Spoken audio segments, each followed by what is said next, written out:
आनंद जी। नमस्ते आनंद जी। नमस्कार खुशबू जी। नमस्कार दर्शकों। जैसे कि आप सभी जानते हैं कि इस कार्यक्रम के माध्यम से हम आपको बताते हैं कि क्या कहते हैं आपके ग्रह और कैसी रहेगी आपकी किस्मत। तो चलिए आज हम बात करते हैं घर की। दोस्तों, हर किसी का सपना होता है अपना खुद का घर खरीदें और घर से अपने सुख को और बढ़ाएं। तो आचार्य जी, हम आपसे ये जानना चाहते हैं कि ऐसे कौन से ग्रह हैं जो घर खरीदने में मदद करते हैं या ये दर्शाते हैं कि हमें इस गोचर में, इस सन में हमें घर मिलेगा। देखिए खुशबू जी, कल भी हमने अपने दर्शकों को जानकारी दी थी कि हमारा जो महत्वपूर्ण है कि हर व्यक्ति का सपना होता है कि उसका घर होना चाहिए।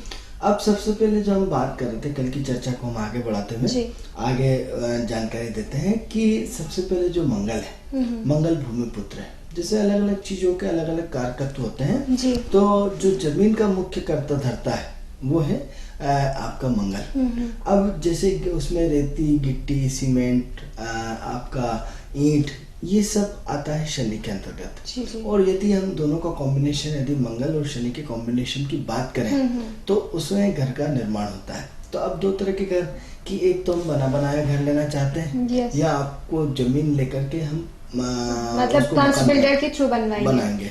तो इसमें दो अलग अलग चीजें होती हैं। तो अब सवाल ये कि यदि आपका मंगल स्ट्रांग है और मंगल की पोजीशन कुंडली में अच्छी है तो सबसे पहले आपको क्या करना पड़ेगा, प्लाट खरीदना पड़ेगा। अब सवाल ये है कि प्लाट खरीदना पड़ेगा, यहाँ तक तो ठीक है। अब प्लाट आप बनाएंगे या किसी बना बनाया खरीदेंगे। तो यदि बना बनाया किसी बिल्डर से आपने या ऑलरेडी किसी व्यक्ति ने मकान बना रखा है, वो बेच रहा है और आप उसको सिर्फ पेमेंट करना है और जाके रहना है, तो उसमें फिर शनि और मंगल का और गुरु का कॉम्बिनेशन आ जाएंगे। लेकिन बिना गुरु की शुभ दृष्टि से कोई भी जीवन में सफलता नहीं मिलती। लेकिन मंगल और शनि का इसमें सबसे बड़ा रोल रहेगा।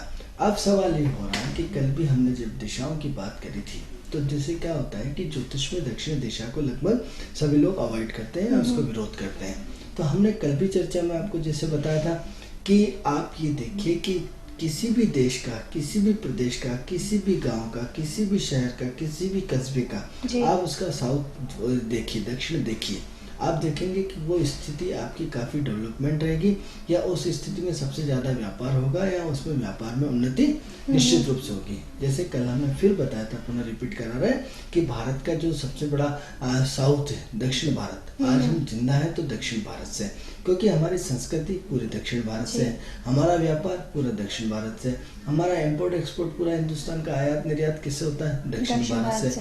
पूरे बंदरगाह कहाँ है, पूरे दक्षिण भारत में। तो टोटल क्या हो रहा है कि सारी की सारी कंडीशन, यदि हम ये कह लें कि यदि दक्षिण दिशा खराब है तो हम कैसे मान लें कि दक्षिण दिशा खराब होती है। और यदि ज्यादा एग्जाम्पल जाएंगे तो जितने भी अरबपति, उद्योगपति, करोड़पति, नीलपति, शनिपति जितने भी है सब दक्षिण भारत में ही निवास करते हैं। अब इस चर्चा को और हम आगे बढ़ाते हैं कि आप ये देखिए कि आपकी यदि मेष राशि है तो मेष राशि आपकी चतुर्थ स्थान में यदि आपका कर्क राशि पड़ेगी।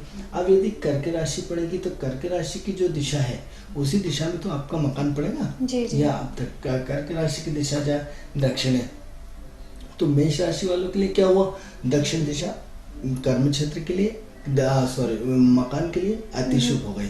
अब मान लो यदि वृषभ लग्न है तो वृषभ लग्न के हिसाब से उसकी स्ट्रेंथ बढ़ जाएगी, मिथुन आएगी तो उसकी पश्चिम दिशा होगी। तो सबसे पहले हम इस दिशा पे, इस विषय पर क्यों नहीं विचार करते हैं कि हर व्यक्ति की अपनी दिशाएं होती हैं, हर व्यक्ति की मतलब हर व्यक्ति की राशि के अनुसार उनकी दिशाएं होती हैं, राशि के अनुसार उनके लग्नों के हिसाब से, उनकी दशाओं के हिसाब से, उसमें बहुत सारे बाय डेस्टिनी के हिसाब से अलग अलग कैलकुलेशन उसमें आएगा। अब सवाल ये कि एक ही मेष राशि का है, आप फिर प्रश्न करेंगे तो एक की तो दक्षिण हो गई, एक की तो पूर्व है, तो ये तो फिर डिफरेंस है कि दोनों मेष राशि का हुआ है, लेकिन उसकी डेस्टिनी, उसकी दशा, उसका भाग्य अलग चीज है, उसकी स्ट्रेंथ अलग चीज है, उसकी नक्षत्रों की पोजिशन अलग है। तो सवाल ये हो रहा है कि ये तो ज्योतिषीय गणना के आधार पर कैलकुलेशन, हर व्यक्ति की दिशा अपनी दिशा होती है। लेकिन हम इतना जरूर कहना चाहेंगे कि 12 राशियों की अपनी 12 दिशाएं हैं। 12 दिशा मतलब दिशाएं कितनी होती है? 4 होती है। 4। लेकिन 4 दिशाओं के दो कोण होते हैं, उत्तर पूर्व और दक्षिण पूर्व। ऐसे हर के दो कोण होते हैं, एक ऊपर और आकाश और एक धरती। इस तरह दिशाएं 10 होती है। तो जो रावण को दशानंद कहा जाता था, वो ये 10 दिशाओं का मालिक होता था। तो उसको जहाँ भी यदि जरा से भी नेगेटिव पॉजिटिव ऊर्जा होती थी, उसको वो मतलब सेकंडों के अनुसार उसको क्या कर लेता था, कैच कर लेता था, तो उसको आभास हो जाता था। जैसे एग्जाम्पल के लिए आज हम राडार की किरणें या जैसे उपग्रहों के माध्यम से हम मालूम पड़ जाता है कि हमारा पड़ोसी देश क्या कर रहा है, कौन से उपग्रह है, कौन से। तो हम क्या होता है, राडार के थ्रू जो हमारी संचार व्यवस्था या एटीएम जो आपका चल रहा है, वो किसके थ्रू चल रहा है? उस राडार की व्यवस्था का उपग्रह के अंतर्गत चल रहा है कि कौन पैसे निकाल रहा है। और बैठे बैठे आदमी वहाँ बॉम्बे दिल्ली में बैठे बैठे आपकी सिर्फ कैमरे के माध्यम से पूरी उसकी तिखी नजर। तो जो दशानंद था, वो एक दशानंद, जिस हम टेक्नोलॉजी की बात करते हैं, वो दशा दिशाओं का मालिक था। यानी ये दशो दिशाओं का मतलब उस समय का सूचना तंत्र कितना हाई फाई रहा होगा। आज तो आप उपग्रह के माध्यम से, सैटेलाइट के माध्यम से सारी चीजें पता करते हैं, लेकिन उस समय तो रावण अपने आप में एक बड़ा सैटेलाइट थे। उस समय तो ना तो टीवी थी, ना सैटेलाइट था, कुछ भी नहीं था। लेकिन दशो दिशाओं का अर्थ और अनर्थ बहुत सारा निकाला जाता है। तो उसकी अपनी दशो दिशाओं का इतना बड़ा नेटवर्क होता था, इतनी बड़ी संचार होती थी, इतना बड़ा राडार होता था कि आज की राडार संख्या फेल है उसके सामने। तो वो हम मतलब हमारी भारतीय संस्कृति की टेक्नोलॉजी कितनी विकसित। अब सवाल ये हो रहा है कि जो 4th हाउस की स्थिति देखते हैं, तो सबसे पहले हमें 4th हाउस का वातावरण देखना चाहिए, 4th हाउस की स्थिति देखना चाहिए। अब सवाल ये हो रहा है कि 4th हाउस आपने मकान लेने की स्थिति देखी, तो कल भी हमने जैसे बताया था कि मकान लेने के लिए हर व्यक्ति स्टेटस वाला मकान लेना चाहता है। नहीं तो कोई भी छोटा काम करना नहीं चाहता, कोई भी लो कैटेगरी में काम नहीं करना चाहता, सब हाईफाई मेजोरिटी में चाहते हैं। अब यदि सारे के सारे लोग, यदि सूर्य और शुक्र वाला मकान यदि सबको मिल जाए, तो प्रकृति की व्यवस्था अनकंट्रोल हो जाए। क्योंकि सब यदि कोई बोले कि मैं तो झाड़ू ही निकालूंगा या गंदगी साफ निकालूंगा, मैं तो सब, तो कलेक्टर तो लिमिटेड बन सकते हैं ना, प्रधानमंत्री तो लिमिटेड बन सकते हैं ना, बड़ा आदमी तो एक लिमिटेड बन सकता है ना, हर व्यक्ति तो, क्योंकि सब पॉजिटिव हो जाएंगे तो नेगेटिव ऊर्जा कौन भोगेगा? तो प्रकृति का एक बैलेंस होता है कि किसी को अच्छा, किसी को खराब, किसी को अच्छी लोकेशन में, किसी को खराब लोकेशन में, किसी को झोपड़पट्टी में, किसी को हाई फाई में, ये सब तो मिलना तय है। अब सवाल है कि जिसका भाग्य बली होगा, जिसके प्रारब्ध अच्छा होगा, जिसकी डेस्टिनी मजबूत होगी, उसके आधार पे उसको अच्छा और बुरा मकान मिलेगा। अब सवाल ये कि सूर्य की डेस्टिनी लिखा के लाए हो, शुक्र की डेस्टिनी लिखा के लाए हो आप, तो निश्चित रूप से आपका मकान बहुत हाई लेवल का, हाई लग्जरियस का, हाई प्रोफाइल का और अच्छी जगह मिलेगा। अब सवाल ये है मित्रों कि हम आपको फिर बताना चाहते हैं कि यदि सबसे पहले आदमी क्या चाहता है कि उसका पड़ोसी अच्छा हो। अब सवाल ये हो रहा है कि पड़ोसी यदि अच्छा है तो आप बड़े सुकून में रहेंगे, आपकी आधी रात में काम आएगा, और पड़ोसी यदि अच्छा नहीं है तो आपको मजा नहीं आएगा। क्योंकि दिन भर आपके घर के बाहर जाते हैं, कुछ भी होते हैं, तो हम एक दूसरे के पड़ोसी, एक दूसरे के घर की सुरक्षा करते हैं। अब ऐसी कंडीशन में आपका तीसरा और 5वें घर का बहुत बड़ा रोल होता है, क्योंकि कुंडली के जो आस और पास के दोनों घर होते हैं वो आपके पड़ोसी बताते हैं। अब एक दाया पड़ोसी या एक बाया पड़ोसी। मित्रों यकीन माने कि कुंडली के आधार पे हम आपकी कुंडली देख करके आपके दाएं हाथ के पड़ोसी का पूरा भविष्य बता सकते हैं, आपके बाएं हाथ के पड़ोसी का पूरा भविष्य दिखा सकते हैं, बता सकते हैं उसकी स्थिति क्या है, वो क्या है, वो किस लेवल का है, लो कैटेगरी का, हाई कैटेगरी का। तो सबसे पहले क्या हो रहा है कि यदि आपकी कुंडली में यदि जो आपका पड़ोसी यदि लो कैटेगरी का लिखा है तो आप उसको बदल नहीं सकते, और हाई प्रोफाइल का लिखा है तो उसको बदल नहीं सकते। तो आप हो सकता है यदि आपको हाई प्रोफाइल का पड़ोसी मिल जाए तो उसके क्योंकि संगति का असर बहुत बड़ा होता है। तो क्या है कि आपकी संगति या उसकी संगति में आपका भविष्य बदल जाए, लेकिन ये सब भाग्य से होता है। तो अब सवाल ये हो रहा है, फिर हम मकान की चर्चा करते हैं कि साथ में आपको जब मकान लें तो आप अपनी कुंडली में अपने पड़ोसी की स्थिति अवश्य देख लें। अब पड़ोसी की स्थिति आपने देख ली, यहाँ तक तो कोई दिक्कत नहीं है। अब वो भूमि कितनी उपजाऊ है जी। अब भूमि कितनी उपजाऊ इन द सेंस क्या होती है कि खुशबू जी मैं आपको बताना चाहता हूँ कि यदि कहीं जमीन बड़ी जागृत अवस्था में रहती है, ऐसी जागृत अवस्था में रहती है कि जिस दिन से आपने कदम रखा उस दिन से आपकी पूरी किस्मत संवर जाती है, आपका पूरा भाग्य बदल जाता है। आपके इर्द गिर्द सिवाय पॉजिटिव के अलावा, आपको उठने के अलावा आपका कुछ नहीं बचता रास्ता। जैसे ही कहते हैं ना साहब, जिस दिन से हमने इस घर में प्रवेश किया, हमारी प्रोग्रेस होने लगी, प्रोग्रेस हो गई, पोबारा हो गई। इसी की तुलना में कई बार ऐसा भी देखा गया कि जिस दिन जिस मकान में कदम रखा, उस दिन से पूरे पैसे के लिए परेशान हो गए और बीमारी रहने लगी, वो न जाने क्या क्या चीजें होंगी। तो सवाल ये हो रहा है कि भूमि की उपजाऊता क्या है।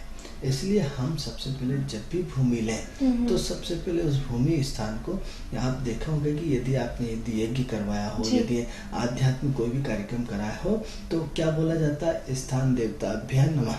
क्यों बोला जाता है? ग्राम देवताभ्यो नमः, स्थान देवताभ्यो नमः, यानी पर्टिकुलर उस स्थान का देवता, यानी पर्टिकुलर उस देवता के स्थान को आप प्रणाम करें, उससे निवेदन करें। मित्रों, सबसे पहले जब भी आप मकान लेने जाए तो उस मकान में उस भूमि को सबसे पहले प्रणाम करके उससे अनुमति मांगे। आप क्या होता है, किसी के घर जाते हैं तो क्या कहते हैं, अपॉइंटमेंट लेते हैं। अब अपॉइंटमेंट यदि नहीं भी लेते हैं, डायरेक्ट पहुंच गए, तो ऐसा तो नहीं डायरेक्ट उसके कमरे में, उसके बेडरूम में जाके घुस जाएंगे। आप क्या करते हैं, उसका दरवाजा बजाते हैं, घंटी बजाते हैं, गेट बजाते हैं।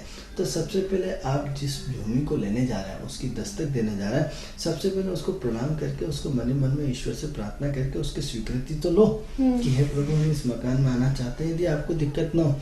क्योंकि जमीन का मुख्य कारक तो मंगल ग्रह है और मंगल की स्वीकृति होना अत्यंत आवश्यक है। आप देखेंगे मित्रों कि हमने अपने जीवन में कई बार ऐसा अनुभव किया है कि ईश्वर यदि इस आदमी से हमें नुकसान हो तो इसे दूर कर दे, ईश्वर यदि ये मेरा काम नहीं हो रहा तो इसके हमारी मति को बदल दे। तो आप देखेंगे कि ईश्वर आपके उस नेगेटिव ऊर्जा से बचा देता है। तो आप ये देखें कि सबसे पहले ईश्वर से उस जमीन पे जा करके सबसे पहले प्रणाम करके उससे आप प्रार्थना करें कि हे ईश्वर, यदि ये जमीन मेरे लायक है। आप प्रार्थना करें कि शब्दों के आपके बड़े चमत्कार होते हैं और चमत्कार आपकी जिंदगी को बदल जाता है। क्या करते हैं आप ईश्वर के कि हे ईश्वर, मेरा ये काम कर देना, तेरी बड़ी मेहरबानी हो जाती है, वो काम कर देता है।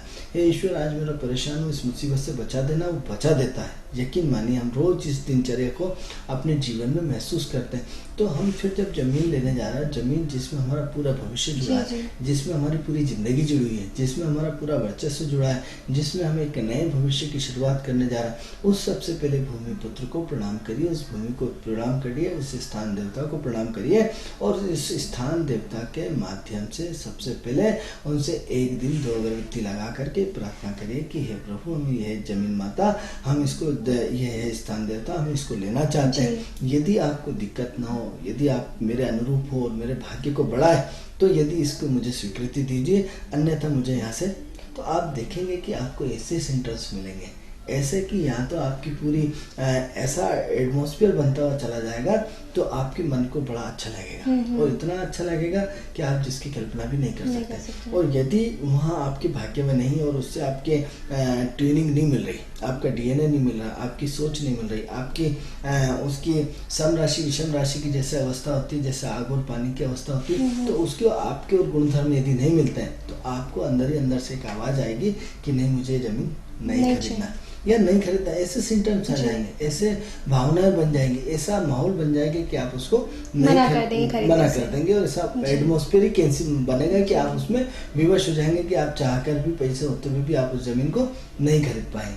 तो क्या करें कि सबसे पहले प्रार्थना, इसमें मित्रों बहुत बड़ी ताकत होती है। तो उस भूमि के लिए सबसे पहले प्रार्थना करें, उस एटमॉस्फेयर को तैयार करें, उस माहौल को तैयार करें। उस माहौल में अपने आप को थोड़ा सा, ये एक छोटा सा मंत्र है, इतना महामंत्र है, क्योंकि स्थान देवता को आपने विधिवत प्रणाम किया। अब सवाल ये कि यदि आप किसी को विधिवत फोन करके जाते हैं, तो विधिवत वो भी मेंटली प्रिपेयर रहता है और वहाँ पे प्रेजेंट रहता है, मौजूद रहता है और आपको सम्मान अटेंड करे। अब मान लो आपने उसको बे टाइम पहुंच गए, अब वो किस अवस्था में, उसका खाना है कि नहीं, आटा है कि नहीं, वो कहीं बाहर जा रहा है, आपकी वजह से क्या हो जाएगा, वो डिस्टर्ब हो जाएंगे। तो क्या करेगा, स्थान देवता अपने आप में वो अलग हो जाएंगे और उस जगह को छोड़ देंगे और आपके लिए उसमें यदि नेगेटिव ऊर्जा भी है तो वो पॉजिटिव में काम करने शुरू कर देंगे। अब प्रश्न एक तो ये, अब दूसरा ये होता है, आपने खुशबू जी यदि देखा होगा अपने जीवन में कि एक जमीन है, एक जमीन को लेकर के एक व्यक्ति परेशान होता है, वही व्यक्ति यदि उसको छोड़ देता है, दूसरा ले जाता है, संपन्न हो जाता है। क्यों, ऐसा क्यों होता है?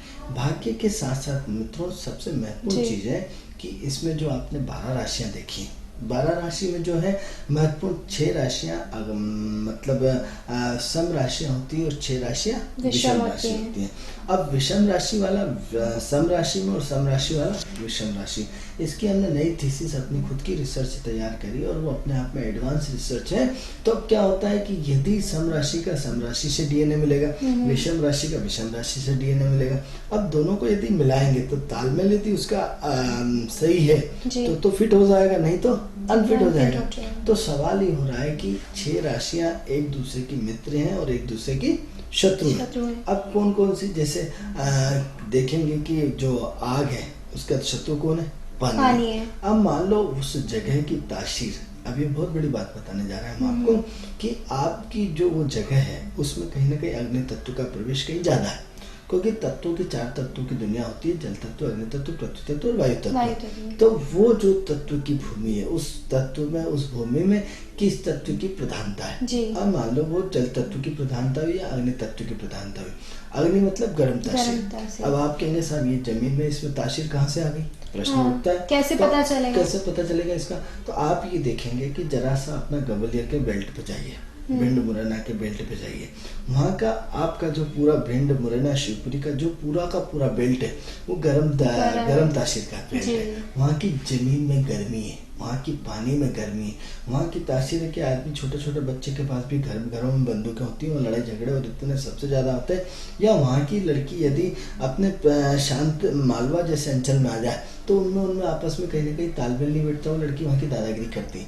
इसलिए कई बार हम जैसे ही भिंड मुरैना शिवपुरी के इलाके की यदि कोई लड़की आती है और शादी का विवाह, तो हम पहली बात तो ये कहते हैं कि इस प्रस्ताव को अस्वीकार कर दो, क्योंकि आप अपने बेल्ट में देखिए, क्योंकि वहाँ के जलवायु आपकी जलवायु से भिन्न जलवायु। अब वो पूरा बेल्ट का कौन सी तासीर का है? गर्म तासीर का। तो अब आप अपने आप में अनुभव कर लीजिए। तो अब सवाल ये, हमारा जो बेल्ट है भोपाल और भोपाल के आसपास का, वो ठंडा बेल्ट है, जलीय बेल्ट है, व्यवहार कुशल बेल्ट है। यानी आप देखा होगा कि मालवा और मालवा का अंचल कौन सा है? एक भावनात्मक प्रधान है, एक चंद्र वाला प्रधान है, एक जलीय प्रधान है। तो जल तत्व, पृथ्वी तत्व, अग्नि तत्व और वायु तत्व, तो ये अलग अलग तरह की जो तासीर है वो आपको अलग अलग बेल्ट में मिलेगी। अब सवाल ये हो रहा है कि एक बेल्ट को दूसरे बेल्ट में सम्मिलित करेंगे तो कैसे मिलेगा? अब इसका एग्जाम्पल यदि और गहराई से, कि एक दारू वाले को ब्राह्मण के साथ बिठा दो और एक ब्राह्मण को दारू वाले के साथ, तो कैसे पिटेंगे? एक प्रवचन देने वाले को जुए सट्टे के साथ बिठा, जुए सट्टे या मांस खाने वाले को शुद्ध शाकाहारी के साथ और शाकाहारी को मांस, तो दोनों की जिंदगी खराब हो जाएगी। तो हमें क्या करना? दारू वाले को दारू वाले के साथ बिठाना है और शुद्ध शाकाहारी वाले को शुद्ध शाकाहारी। तो उसमें क्या है, दोनों का अपना एक अपने आप में बहुत अच्छा बैलेंस होगा। आप समझ रहे बात को? तो अब ऐसी कंडीशन में क्या होता है कि जो आप भूमि देखने जा रहे हैं उस भूमि की तासीर आपकी तासीर से मिलती है या नहीं मिलती? अब मान लो वो भूमि जल, तो आप अग्नि तत्व की भूमि है और आप जल तत्व की भूमि है, तो बताइए खुशबू जी, उस दोनों का कॉम्बिनेशन कैसे मैच खाएगा? अब क्या है कि 6 राशियां जैसे एक दूसरे का विरोधी राशि, एक दूसरे का, जैसे आपकी मेष राशि है, तो अब मेष राशि का जो 7वां घर है वो आपका आईना दिखाता है कि आप में ये कमी है। तो मेष राशि वाले के क्या करेगा? 24 घंटे जो आपकी तुला राशि वाला है उसको दर्पण दिखाती रहेगी कि देख तूने ऐसा किया, ऐसा किया, ऐसा किया। अब तुला राशि मेष वाले को दिखाएंगे, क्योंकि उसका हर 7वां घर उसका अपोजिशन ग्रुप होता है, उसका एंटी ग्रुप होता है उसके जीवन में, और उसको फेस करना पड़ता है। एग्जाम्पल के लिए आप और आपकी पत्नी आपको ओरिजिनल औकात दिखा देती कि आपकी ओरिजिनल औकात क्या है, आप तोप सिंह है या आप क्या है, आप क्या होता है उसके सामने। अब आपने यदि उसको दिल जीत लिया, अब मित्रों यदि एक बहुत फिर आप महत्वपूर्ण बात करने जा रहा हूँ कि जिन लोगों के पतियों की तारीफ पत्नियां करती हैं वो वास्तव में पति बहुत मान होता है, क्योंकि पत्नियां बेवजह कभी भी पति की तारीफ नहीं करती। और यदि आपकी पत्नी ने आपको सर्टिफिकेट दे दिया कि वास्तव में मेरे पति बहुत अच्छे हैं, तो इसका मतलब ये मान लीजिए कि आपको विश्व का नहीं, भगवान का नहीं, सबसे बड़ा सर्टिफिकेट मिल गया। क्योंकि पत्नी को संतुष्ट करना इम्पॉसिबल होता है, क्योंकि हर आपका सातवां घर उसके अगले सातवें घर को प्रभावित करता है। और यदि आपकी पत्नी आपकी तारीफ कर रही है तो इसका मतलब आप वास्तव में महान पुरुष है, दिव्य पुरुष है, आपने ईश्वर की साधना को सफल कर लिया। क्योंकि पत्नी को संतुष्ट करना बहुत इम्पॉसिबल है। भगवान शिव हो, माँ पार्वती हो, तो उनको भी हर प्रश्न का आप देख लीजिए पूरा का पूरा इतिहास उठा के, या सीता जी के कहने पर राम जी को चलना पड़ा, या राधा जी के कहने पर कृष्ण को चलना पड़ा। तो पत्नियां इतनी आसानी से संतुष्ट नहीं होती। और यदि पत्नी आपकी तारीफ करती है मतलब आप वास्तव में बहुत महान आदमी। तो हम विषय पे बात चर्चा कर रहे थे कि हर घर सातवें घर को चैलेंज करता है, आपकी अच्छाई और बुराई को महसूस करवाता है। तो अब एक का अपोजिशन क्या होगा, 7 हो गया। अब इसी तरह हम इसको बढ़ते क्रम में फिर हम 12 राशियों के उसमें बात करेंगे कि जैसे दूसरा घर तो दूसरा घर का जो अपोजिशन होगा वृश्चिक राशि होगी। अब पूरा एक दूसरे का अपोजिशन ग्रुप देखिए पूरा का पूरा। अब जहां आपने मैनेजमेंट करी तो यहाँ वृश्चिक राशि आग से तन तना के बैठी है कि आपने मैनेजमेंट में गलती करेंगे कि आपको आईना दिखाया जाएगा कि नहीं आप यहाँ गलत हैं। अब ये आपकी पत्नी भी हो सकती है, आपके मित्र भी हो सकते हैं, आपके पार्टनर भी हो सकते हैं, लेकिन कहीं ना कहीं आपको कोई ना कोई आईना दिखाने वाली जो राशि होती है उसकी 7वीं राशि होती है। इसी को और हम बढ़ते क्रम में बात करें तो जैसे मिथुन राशि, तो मिथुन राशि को आईना कौन दिखाएगा, उसके जस्ट सामने वाली धनु राशि। तो इसी टाइप से कर्क राशि को आईना कौन दिखाएगा, उसके जस्ट मकर राशि। तो एक दूसरे की राशियां जो एक दूसरे के सामने होती है वो सब एक दूसरे को कहीं ना कहीं उसका आईना दिखाती है, दर्पण दिखाती है। तो अब बात चल रही थी मकान की, तो उस मकान का स्वरूप सबसे पहले हमें महत्वपूर्ण पहले परमिशन लेना है। अब परमिशन लेने के साथ साथ जो यदि आपको स्वीकृति मिल जाती है, हम कई बार ऐसे मकान में गए मित्रों, वहाँ से हमें एक अपने आप में एक जाने के बाद हमें ऐसा लगा कि किसी ने हमारी पूरी पावर क्षमता खींच ली और इतनी पावर क्षमता खींच ली कि हम जरा सा भी बोलने के लायक नहीं रहते। आप मित्रों यकीन मानिए शहजानाबाद में घर है, वहाँ मैं अपने मित्र का घर था, एक बार जाने के बाद कभी दूसरी बार कभी नहीं गया। वहाँ पूरी की पूरी पोटेंशियल उस पुराना चिरायु हॉस्पिटल के जस्ट सामने पूरे के पूरे मकान बने हुए हैं और बहुत प्राचीन बने हुए हैं। तो उसमें उस पूरी की पूरी उसमें एक इतनी नेगेटिव ऊर्जा कि आप जिसकी की कल्पना भी नहीं कर सकते। यानी ऐसा लगेगा किसी ने आपकी पूरी की पूरी एनर्जी को खींच लिया। अब इस बात का प्रमाण है कि यदि आपको मेरी बात पे प्रमाण नहीं हो रहा तो हम आपको प्रैक्टिकल नाम पता एड्रेस तक बता रहे हैं। अब इसी की तुलना में कई ऐसे मकान होते हैं जिनके घर में घुसते से ही हमें इतना प्रफुल्लित होता है, इतना आनंदित होता है, इतना अच्छा लगता है कि हम एनर्जी को खुद सेव करके लाते हैं। हम अपने आप में बहुत पावरफुल होते हैं, यार बहुत मजा आ रहा है, यार बहुत अच्छा आनंद आया। तो ये जो एनर्जी वाली बात है, तो एनर्जी का आजकल तो साइंस बहुत डेवलपमेंट हो गया। हमारे जो वास्तु शास्त्री, जो वास्तु विशेषज्ञ हैं, आजकल तो एनर्जी को नापने का यंत्र आ गया है। पूरी की पूरी एनर्जी को पूरा का पूरा उस मशीनों को, उस भूमि को एनर्जी के माध्यम से नापा जाता है। यदि इसमें बेल्जियम जैसे छोटे से देश में, वहाँ से पोलैंड और जर्मनी दो से सारी की सारी मशीनें आती हैं और लगभग 129 वोल्ट की वो मशीन है और उसको कई लोगों के पास है जो पूरी की पूरी एनर्जी को दिखाती है कि आपकी भूमि में कहाँ नेगेटिव ऊर्जा विराजमान है और कहाँ पॉजिटिव विराजमान है और कितनी मात्रा में, और उसको बैलेंस भी कैसे किया जाए। तो अब सबसे पहले हमने जब इस चर्चा को हम तो हमेशा जारी रखेंगे 2-4 एपिसोडों में, लेकिन हम जितनी अधिक से अधिक जानकारी आप तक पहुंचा पाए तो हम आपको फिर उसको आगे की चर्चा करते हैं कि सबसे पहले आपने किसी के घर में आने की परमिशन ले ली। तो क्या करा आपने, उस मकान को खरीदने के लिए, उस जमीन को खरीदने के लिए सबसे पहले उस स्थान देता कि आपने परमिशन ले ली। अब परमिशन लेने के साथ साथ क्या करा आपने, उसका 20 सेंटर नापी। अब 20 सेंटर जैसे ही नापेंगे तो उस 20 सेंटर की जो स्थिति का मुख्य है, जिसे हम ब्रह्म स्थान बोला जाता है, जिसको हम 20 सेंटर बोला जाता है, तो हमें उस 20 सेंटर को सबसे पहले क्या करना है, उसमें एक तुलसी का पौधा लगाना है। अब हमेशा याद रखिए कि ब्रह्म स्थान में कोई भी बीम नहीं होना चाहिए, कोई भी वहाँ की स्थिति में ऐसा नेगेटिव पॉइंट नहीं होना चाहिए। उस ब्रह्म स्थान को हमेशा खाली रखना चाहिए। यानी वो आपका चारों दिशाओं का जो पीस सेंटर होता है अब बीच सेंटर पे ये हमारा सिर हो गया। अब सिर पे कोई यदि कोई बड़ा वजन रख दे तो क्या वो उठ पाएगा, नहीं, बोल बिल्कुल पाएगा? नहीं। तो ऐसी स्थिति में ना तो उसके चारों तरफ बीम होना चाहिए, ना उसके चारों तरफ कुछ होना चाहिए, सिर्फ एक खाली सा एक तुलसी का पौधा होना चाहिए। अब चूंकि इम्पॉसिबल है, आज की भौतिक युग में इतनी सारी जमीनें कम मिलती है, परिस्थितियाँ होती हैं, लेकिन हम कम से कम एक रेडीमेड तुलसी का पौधा लगा करके चारों तरफ आप इसके इर्द गिर्द मकान बना दीजिए, लेकिन बीच सेंटर को खाली रखिए। आज भी कई पुराने पिक्चरों में आप देखेंगे कि मकान इस तरफ से चारों तरफ से ऐसे घिरे होते थे, बीच का अंगना पूरा का पूरा आंगन खाली खाली रहता था। रहता था। ऊपर तो बहुमंजिले मकान बनते जाते थे, लेकिन बीच का सेंटर पूरा का पूरा कहीं होटलों में कहीं पर जगह आनंद जी देखने आजकल मिलता तो देखा जाता है कि जो मकान बनते हैं अधिकतर एक जन लाइन पे जुड़ रहे हैं। हेलो, हेलो हाँ जी, कहाँ से बोल रहे हैं आप? जी, मैं भोपाल से बोल रहा हूँ। जी बताएं आप साइड से कहाँ से? कोलार से बोल रहा हूँ। जी कोलार से बोल रहे हैं। आप क्या जानना चाहते हैं? मैं अपनी बेटी के बारे में जानना चाहता हूँ। उसका बर्थ डेट है 28/11/1989, जी जी, सुबह 5:05। 28/11/1989।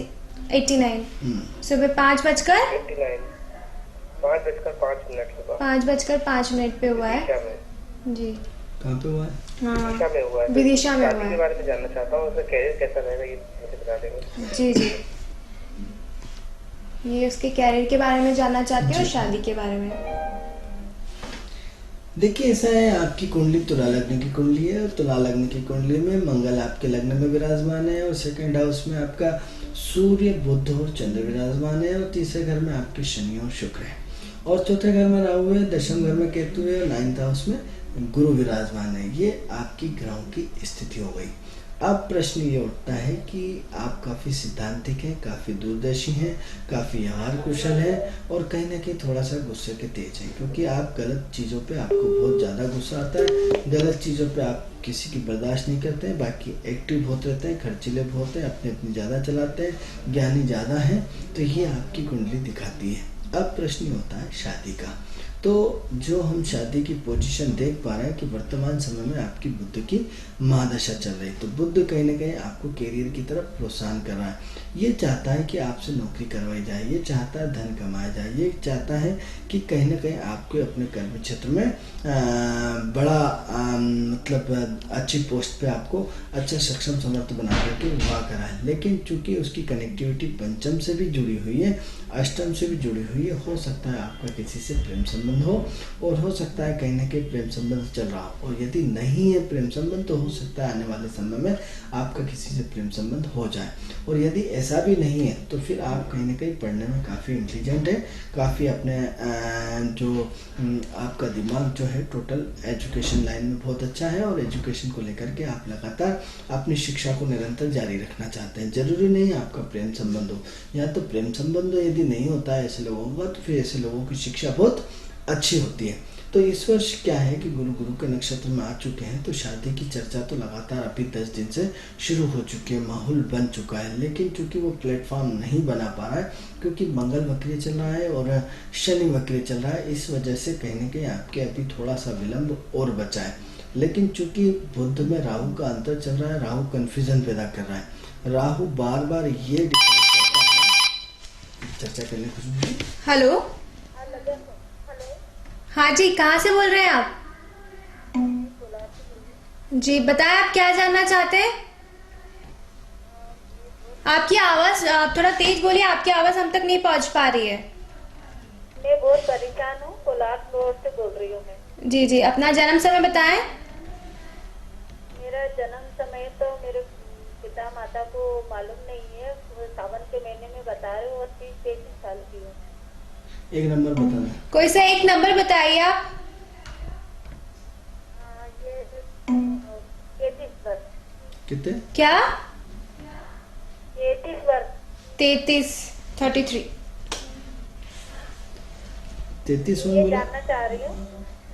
आप 1 से लेके 89 तक कोई एक नंबर बताइए। 33 ही बोला ना आपने, पूछना कितना नंबर बोला? आपने 33 बोला है या 35 बोला है? ये 33। 33, ठीक। चलिए। मेरा नाम है मंदा। हाँ, एक काम करें वंदना जी की आपकी आवाज हमें कम आ रही है,